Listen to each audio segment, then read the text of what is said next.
Good morning, good morning. It is 10 o'clock, so I have been working for about an hour.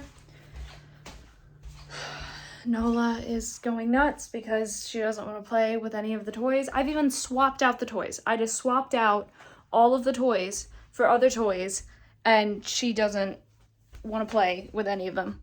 I take it back. It's not that she doesn't want to play with any of them. She can't play with them by herself, and I can't play because I'm working.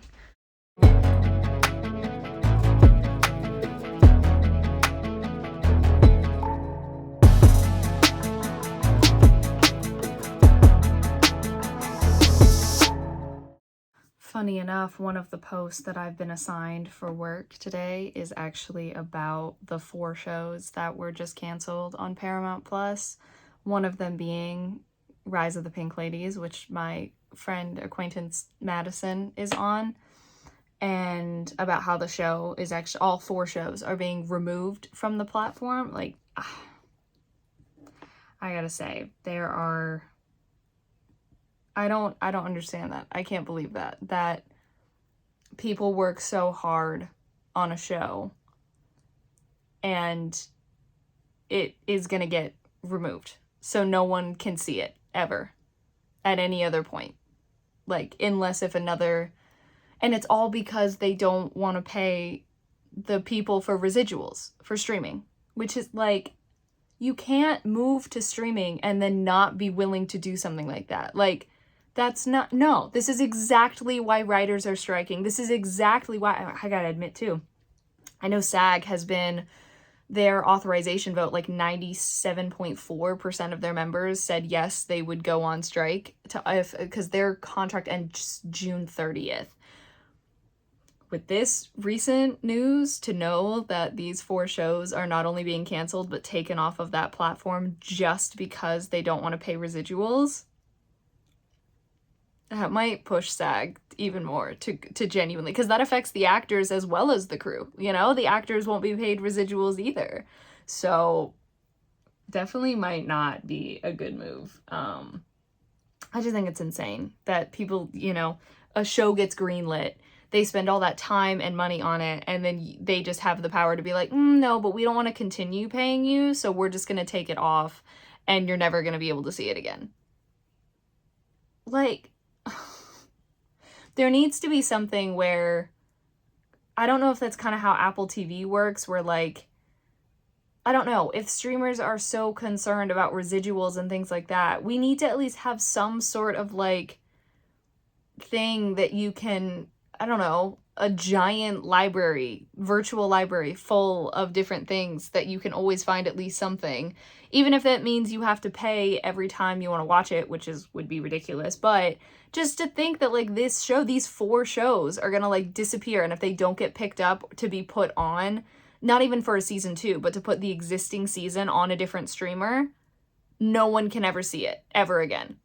Like, that is absolutely ridiculous. I will say too, and granted, maybe it's because I'm on more of the media side of Rise of the Pink Ladies rather than the other 3 shows, but I have seen a lot of uproar about Rise of the Pink Ladies in particular being canceled and more removed from the platform. Like, it is not going over well. I don't know what it is with these books that I've been reading. This one especially, I was so excited to read because it's by the same author who wrote the Testing trilogy, and I love that series. It's so good. I'm like halfway through this and I think I'm gonna stop. I'm 194 pages and like, first of all, I have a feeling that a like twist that's supposed to be in there, I've already figured it out. It's clear as day.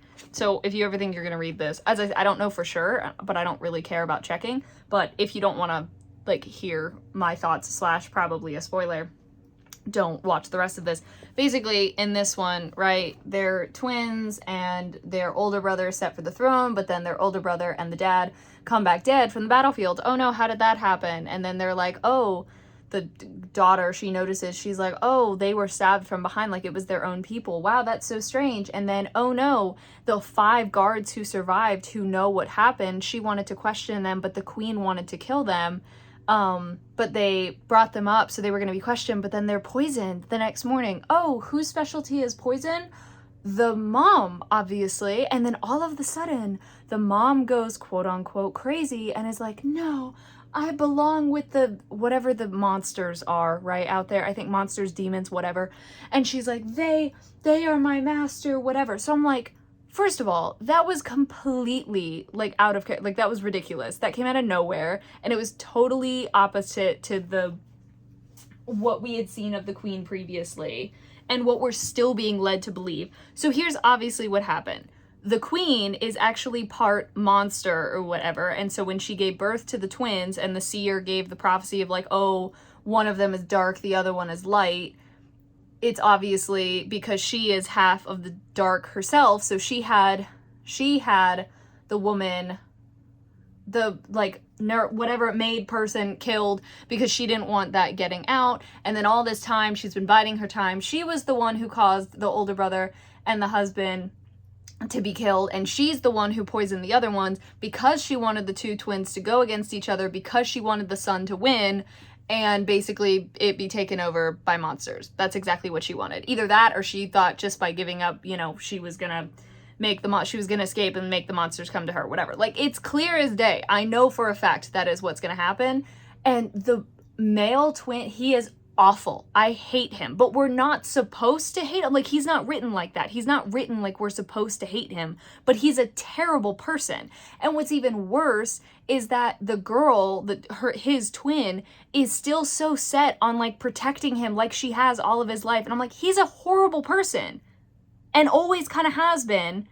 Why are you still protecting him? Like, this just halfway through the book, and there seems to be no like character development, not her starting to turn and be like, you know what, why am I doing so much for other people? Like, why is that not happening yet? So I think it's done. Asia's the best from work. I texted them because the two other eclairs, I don't know if I ever said that, we had at the bakery, there were they accidentally made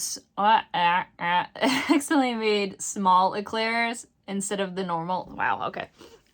normal sized eclairs, and we were selling them, but the thing was is they were kind of soggy. They were just a little bit soggy, and so they had us reduce them, and Asia and I were both like, you take one, I'm gonna take one. And so anyway, I took them home. I had two of them yesterday, and then I went to go eat one of them after work, and I was like, I mean I ate it, but I was like, I'm not gonna have the other one because it's a little too soggy now.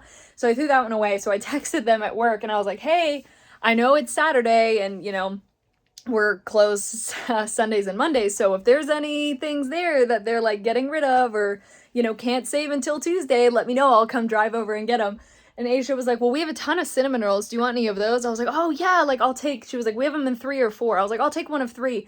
And she was like, I'll bring them to you. So she was going to bring them to me, which is so sweet. This will actually be the only time she's ever come over when I'm here, because she's watched Nola for me before, but obviously I wasn't here. And then she hasn't been able to make it over to a movie night. So yeah. Also, the book that I ended up pulling next, I never want a book to disappoint me, but this one, I really, really don't want to disappoint me, because it is actually a collection of short horror stories written by a lot of YA authors like Jay Kristoff, Lee Bardugo, Marie Lu, like so many YA, and so it's like 14 of them, and they each wrote a short story. So I'm really, I know I probably won't be a fan of all of them, but really don't want to stop reading this. I mean, that's been 3 books in a row. Like, I'm so excited that my self-imposed ban is ending tomorrow because my gosh, like, goodness gracious. So I've read 4 of these so far. 4 out of 14. Maybe I'm on the 5th? I think I'm on the 5th. They are great. They are so good. And oh my gosh, so like visually, it should be a whole like anthology, like an entire anthology series. Like, that's entirely what it should be. It should be an entire series of, you know, 14 episodes, or if you wanted to split it into 2 seasons, you could do 7 and 7 of like 40-minute long episodes of each of these short stories. I think they would be so I'm walking back in the bathroom because I realized I forgot to do my skincare. Ha ha ha, so fun. I'm heading to bed, so thank you so much for watching. Hope you enjoyed. All my social media is in the description. Love you all.